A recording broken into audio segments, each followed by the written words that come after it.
Buen día, chicos. Vamos a empezar a ver el último tema de la unidad 2.2, que es el tema de descripción de la evolución. Vamos a hacer un recuento de lo que vimos el tema pasado. Vimos el transporte celular. Anteriormente a esto vimos los tipos de célula. Vimos también cuáles eran los organelos que formaban a la célula y vimos el tema de teoría celular. Entonces, con este tema vamos a cerrar la unidad 2.2. Vamos a empezar con el concepto de evolución.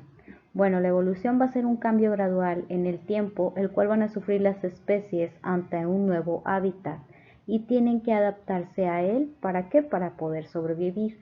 Aquella especie que no pueda adaptarse, obviamente se va a extinguir y pues no va a poder sobrevivir.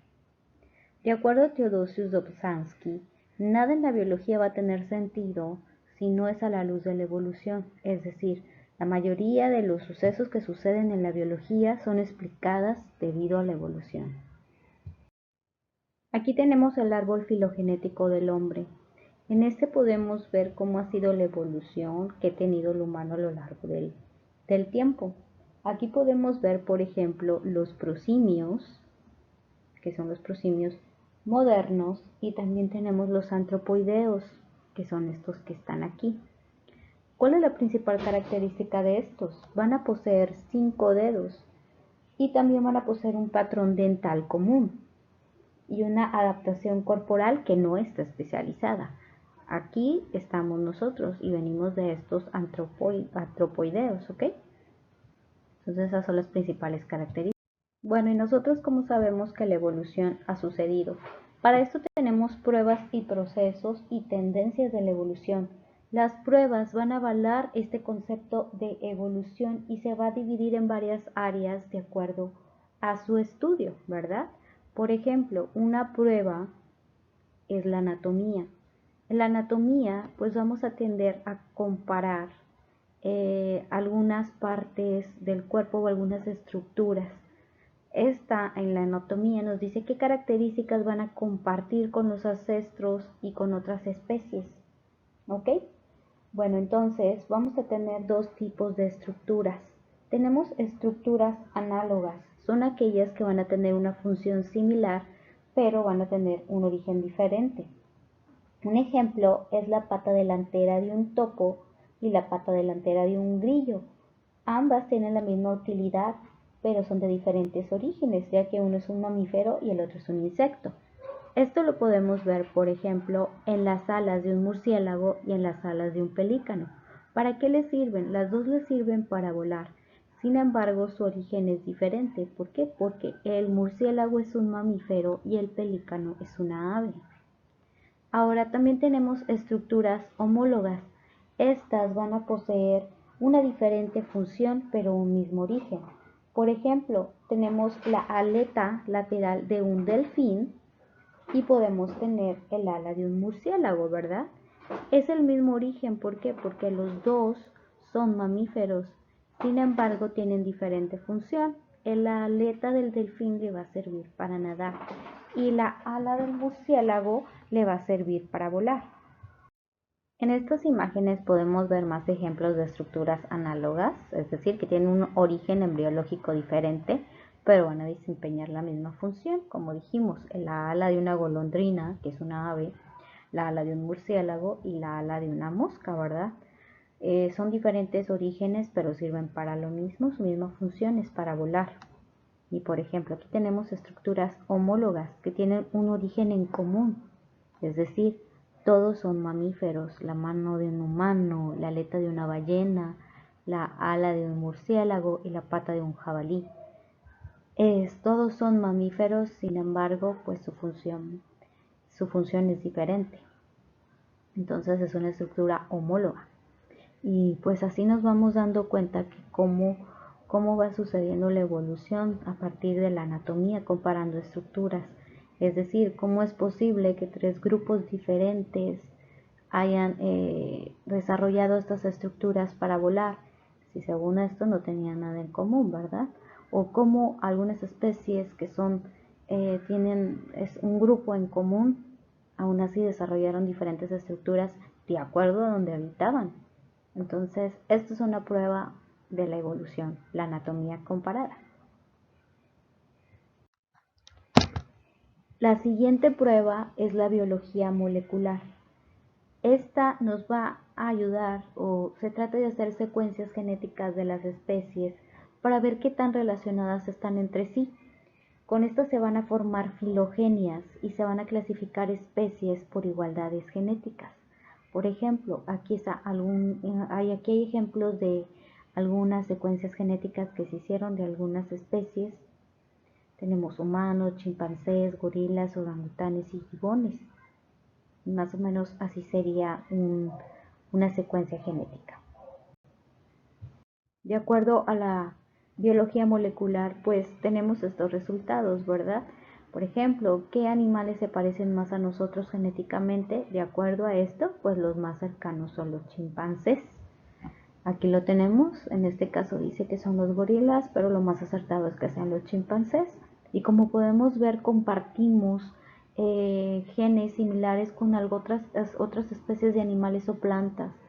Por ejemplo, aquí tenemos que compartimos el 88% con los ratones, el 85% con la vaca, el 84% con el perro, el 73% con un pez cebra, el 69% con un ornitorrinco, el 65% con un pollo o gallina, el 47% con una mosca de la fruta, el 44% con una abeja, el 38% con un nemátodo, el 24% con una uva, y el 18 pues con la levadura.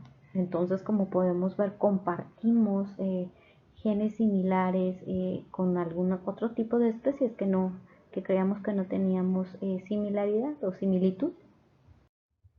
Otras pruebas que tenemos es en el área de la biogeografía. La biogeografía va a estudiar la distribución de las especies, así como sus similitudes en características morfológicas. Un ejemplo de esto son los pinzones que estudió Darwin en las Islas Galápagos. ¿Qué fue lo que él estudió? Bueno, pues él fue a las Islas Galápagos y entonces encontró que había este tipo de aves que se llaman pinzones y él observó que tenían diferentes formas de pico de acuerdo al área de la isla. En la isla había, por ejemplo, lagos, había a lo mejor algún tipo de montaña y él se fijó que alrededor pues iban variando el tipo de pico y se fijó que esto variaba de acuerdo a la alimentación que se encontraba en esa área. Por ejemplo, donde había fruta, pues las aves tenían este tipo de pico porque era como se alimentaban de la fruta. Donde había cierto tipo de insectos, pues iban a tener este tipo de pico, ¿verdad? Por ejemplo, los que se alimentaban de los tipos de cactus, pues también tenían otro tipo de pico. Entonces esto nos decía que era de acuerdo al área donde ellos habitaban, era la forma del pico. Obviamente los que no se adaptaban al alimento que había ahí, pues entonces pues iban a morir, ¿verdad? Entonces esto fue lo que observó él en las Islas Galápagos. Entonces la distribución pues va a variar de acuerdo a la geografía del área. Obviamente la geografía también pues va a hacer que varíe la alimentación, las frutas, los insectos, las plantas que se encuentran ahí y por lo tanto si las aves iban a alimentar de esto pues también iban a variar la forma del pico que iban a tener. Entonces la biogeografía es muy importante para la evolución. Bueno, otra prueba son los fósiles. ¿Qué son los fósiles? Bueno, van a ser los restos de organismos que existieron en el pasado, ¿verdad? ¿Estos cómo se van a formar? Se forman en rocas sedimentarias por medio de un proceso llamado permineralización. ¿Qué va a consistir? Pues, por ejemplo, si se muere algún organismo, pues va a estar formado de materia orgánica y esta materia orgánica va a ser reemplazado por minerales. Entonces, ¿para qué nos sirven los fósiles? Pues nos van a servir para comparar las estructuras de las especies actuales y observar cómo ha sido su evolución. Aquí, por ejemplo, tenemos un fósil. Este fósil lo tenemos en el Papalote Museo del Niño, aquí en Monterrey. Y este fósil pues fue encontrado en Arranberry y es el conocido monstruo de Arranberry. Entonces era un tipo de dinosaurio, ¿verdad? Acuático. Este lo encontró un estudiante de ciencias de la Tierra que estaba haciendo un estudio de suelo. Entonces, pues eso nos sirve para ver cómo han evolucionado algunas de las especies. Bueno, podemos observar también como una prueba o proceso la observación directa. Esto lo podemos encontrar en estudios que se han hecho sobre bacterias y virus y que se han vuelto resistentes a lo largo del tiempo a los antibióticos y a los antivirales. Este pues fue un cambio gradual que ocurrió en el tiempo. También se hacen investigaciones sobre insectos y organismos que tienen un ciclo de vida corto para poder observar los cambios que van a presentar ante diferentes condiciones de su hábitat. Un ejemplo pues es por ejemplo las palomillas y pues podemos observar que fueron cambiando sus colores para poder mimetizarse, es decir, para que no los vean los depredadores y puedan camuflajarse, ¿sí? Usar un tipo de camuflaje, pues para que no los vean sus depredadores y pues toman la coloración de acuerdo a la corteza del árbol. Entonces, eso puede ser una observación directa en, en los insectos. Por último, tenemos la llamada tendencia de la evolución. Esta va a ser una secuencia de especies que van a resultar de una evolución. A esto se le va a llamar linaje evolutivo. ¿Esto qué quiere decir? Que cada nueva especie es una evolución de su antecesora. ¿Ok? Entonces, la tendencia de la evolución se va a referir a los cambios que van a ocurrir en uno o varios linajes a través del tiempo y que no se van a dar por alguna situación del azar, sino debido a la presión del medio por poder sobrevivir. Un ejemplo claro pues son los antecesores de los rinocerontes. Es decir, antes no tenían los cuernos tan desarrollados, aquí vimos que no lo tenían, aquí tampoco. ¿Y qué fue lo que pasó? Pues ahora esta estructura o ese cuerno pues le va a ofrecer una ventaja en la disputa entre los machos, ¿verdad? Y también para protegerse de sus depredadores. Otro tipo pues puede ser, por ejemplo, el pulgar que nosotros teníamos.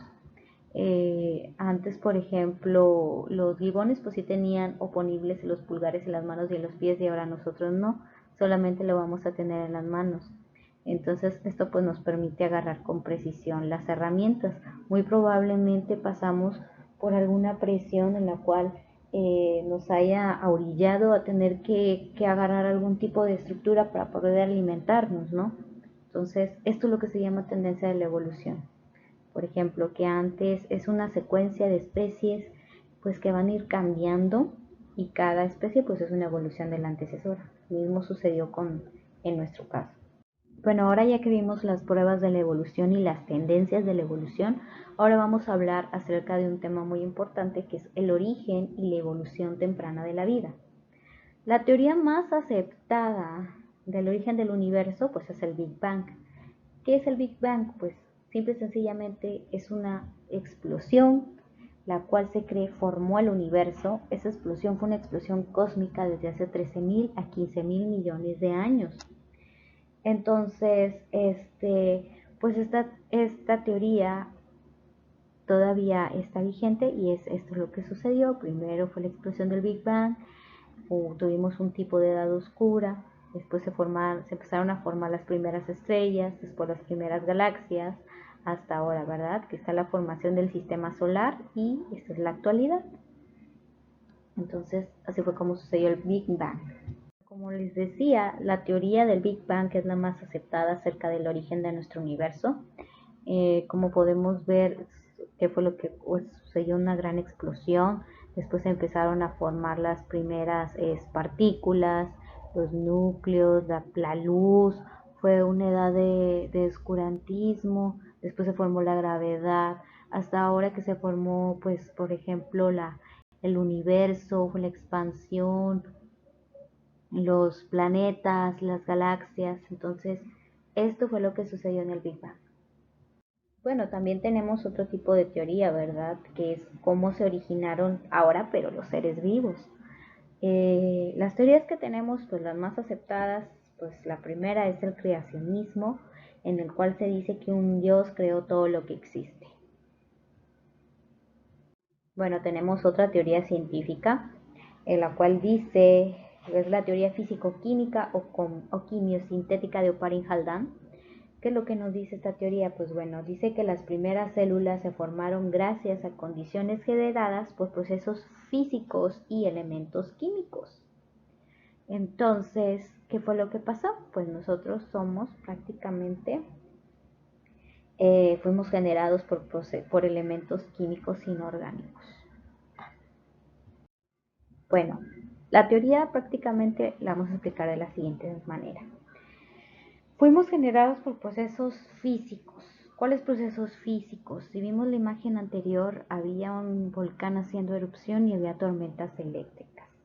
Entonces, había una atmósfera primitiva que estaba formada principalmente por hidrógeno y helio. Estas se fugaron al espacio. Entonces, nuestra atmósfera primitiva secundaria no iba a tener oxígeno, no existía el oxígeno, pero iba a contener gases como por ejemplo el metano, el amoníaco, el dióxido de carbono, el ácido cianhídrico y también íbamos a tener vapor de agua. Obviamente estas no eran condiciones para generar vida, pero así fue como se empezó. Aparte de la atmósfera primitiva secundaria que teníamos, con todos estos gases que no se podían, que no eran los ideales para dar vida, porque no había oxígeno, también teníamos rayos cósmicos y erupciones volcánicas. Estos hicieron posible que existiera la energía. Después la Tierra se fue enfriando lentamente. Entonces el vapor de agua se condensó y se formaron las primeras nubes. Después de esto se empezaron a iniciar las lluvias y dieron lugares a los primeros mares, los cuales arrastraron sales minerales y tierra generando un caldo primigenio. Este caldo fue así nombrado por Oparin. Gracias a este mar que se formó, se dio la evolución química, ¿ok? Fue gracias a este mar. Entonces, los mares primitivos fueron los que crearon los primeros compuestos orgánicos sencillos, que son, por ejemplo, las cetonas, los aldehídos, los alcoholes y los ácidos. Entonces, como vimos, de cambios físico-químicos y elementos químicos inorgánicos se formaron los primeros elementos orgánicos. Una vez que se formaron estas moléculas sencillas orgánicas, ellas tenían pues elementos básicos como el hidrógeno, el carbono y el oxígeno. Después, estos compuestos orgánicos se van a incorporar al nitrógeno, al elemento nitrógeno. ¿De dónde se obtuvo ese elemento? Pues del amoníaco, ¿ok? Y dieron formación a las amidas, a las aminas y a los aminoácidos. Esta creación de moléculas orgánicas sencillas pues dio paso a los primeros sistemas precelulares. A estos sistemas precelulares, es decir, antes de las células, pues se les llamó coacervados. Eso fue lo que le llamó Oparin como coacervados. Entonces, con esta serie de procesos físicos y químicos se dio una evolución prebiológica. Pasamos de una evolución química a una evolución prebiológica. Bueno, después llegaron este par de científicos, Stanley Miller y Harold Urey. Ellos quisieron comprobar la teoría de Oparin-Haldane. Ellos efectuaron experimentos en el laboratorio y recrearon las características que los científicos explicaron en su teoría. ¿Qué fue lo que obtuvieron? Obtuvieron aminoácidos y nucleótidos. Hay que recordar que los aminoácidos forman parte de biomoléculas como las proteínas y los nucleótidos forman parte de los ácidos nucleicos como el ADN y el ARN. Entonces ellos obtuvieron estas biomoléculas. Gracias a esta experimentación comprobaron y se concluyó que las condiciones abióticas, es decir, los procesos físico-químicos, como por ejemplo las erupciones volcánicas, los rayos de las tormentas eléctricas y toda la atmósfera que contenía gases, dieron lugar a la formación de moléculas orgánicas como las aldehídos, las cetonas, y después se crearon sistemas precelulares, que fueron los coacervados, hasta llegar a las primeras células que conocemos. Entonces, eso fue lo que se obtuvo de conclusión. Y así fue como Miller y Urey, que fue lo que hicieron, recrear el experimento, recrear la teoría que dijo Oparin Haldane con este experimento. Aquí fue que fue lo que hicieron, pues aquí pusieron gases metano, amoníaco e hidrógeno, lo introdujeron por aquí, recrearon las lluvias eléctricas que había con unos electrodos y aquí estaban los diferentes gases que simulaban la atmósfera primitiva. Aquí tenía la descarga eléctrica, que va a simular la fuente de energía, y los vapores de la atmósfera. Y aquí estaba el océano primitivo en ebullición, que aquí había sales minerales, si se acuerdan que dijimos. ¿Y qué fue lo que se obtuvo? Se obtuvo las primeras moléculas orgánicas, que son los aminoácidos y los nucleótidos, ¿ok? Entonces aquí obtuvieron las primeras biomoléculas, que esas fueron las precursoras de la vida que conocemos actualmente. Entonces es una teoría que está 100% comprobada. Bueno, pues aquí tenemos el cierre del tema, ¿verdad? De evolución. Aquí hay algunos datos interesantes, por ejemplo, pues aquí dice que los parientes más cercanos de los dinosaurios son las aves, los reptiles también lo son. Por ejemplo, los cocodrilos pues son un tipo son reptiles y también son algunos parientes de los dinosaurios, ¿verdad? Sin embargo, pues los más cercanos según esto son las aves. También nosotros tenemos, por ejemplo, tuvimos algún tipo de ancestro, pues que antes era acuático y pues después tuvo que, por ciertas condiciones, tuvo que dejar de ser acuático y ser terrestre, ¿verdad? Y pues otra cosa aquí interesante pues está lo de cómo se extinguieron los dinosaurios, pues sabe que cayó pues un meteorito en Yucatán, pero ¿qué fue lo que pasó? Cambió pues el ambiente, no fue que el meteorito en sí matara a los dinosaurios, sino que pues las condiciones de su hábitat fueron cambiando, entonces pues muchos no se adaptaron, algunos se extinguieron y algunos pues obviamente tuvieron que evolucionar ante la presión. Aquí tenemos, este es nuestro pariente más cercano, se podría decir, son los bonobos. Son las únicos especies de animales que se besan, igual que nosotros, solamente que pues ellos no lo hacen por las mismas razones que nosotros, ¿verdad? No es para demostrar amor, pues es para comunicarse y pues también para reproducirse, ¿verdad? Bueno, aquí están, les digo, estos son nuestros parientes más cercanos, el bonobo y el chimpancé, igual lo que les digo de los dinosaurios, ¿verdad? Bueno, nosotros tenemos un ancestro en común. Todos los seres vivos actuales, incluidos nosotros, descendemos de un único organismo que se llamó Luca. ¿Okay? Entonces, esto es el ancestro en común de todos nosotros, de las bacterias, de las arqueobacterias, de eucariotas, de procariotas. Se llama Luca, es por sus iniciales, Last Universal Common Ancestor. Entonces, pues es para cerrar este tema, para que vean cómo todos venimos de un mismo ancestro y que fuimos evolucionando de poco a poco, desde que fuimos compuestos inorgánicos hasta ser un caldo primitivo, después pasamos a ser un coacervado, después pasamos a ser tuvimos un ancestro en común como Luca, fuimos acuáticos, pasamos a ser terrestres, fuimos de los prosimios, tuvimos que adaptarnos, entonces es un proceso muy, muy, muy largo y muy interesante que cerrando este tema incluye desde las células hasta los tipos de células, a todos los organismos que vimos en esta unidad. Entonces con esto cerramos este tema y sería todo. Vamos a cerrar la unidad 2.2 con esta actividad número 9, la cual se llama investigación sobre evolución.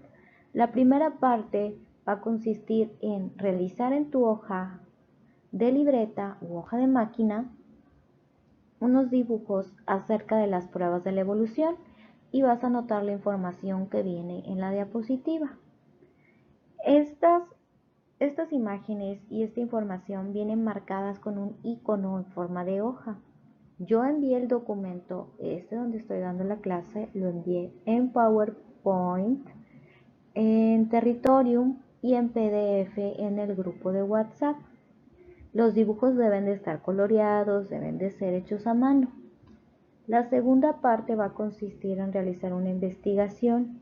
Vas a escoger uno de los grupos, puede ser aves, mamíferos, reptiles, anfibios y peces. Y vas a recopilar información acerca del grupo que tú escogiste sobre su evolución. Van a ser 20 renglones y van a ser en la libreta, a mano. Después vas a escoger una imagen representativa de la evolución del grupo que escogiste. Obviamente la vas a colorear y envías la tarea. ¿Qué es lo que voy a revisar? El contenido, la bibliografía y la ortografía. Entonces sería toda la actividad de la semana número 9. Espero las tareas en Territorium a más tardar para el viernes a las 7:30 de la noche. Y si se envía hasta el día sábado, se enviaría mi correo. El domingo ya no recibo tareas y se queda hasta la otra semana. Sería todo, chicos. Gracias por su atención. ¿Dudas? Por WhatsApp, por Teams o por el mismo Territorio. Hasta luego.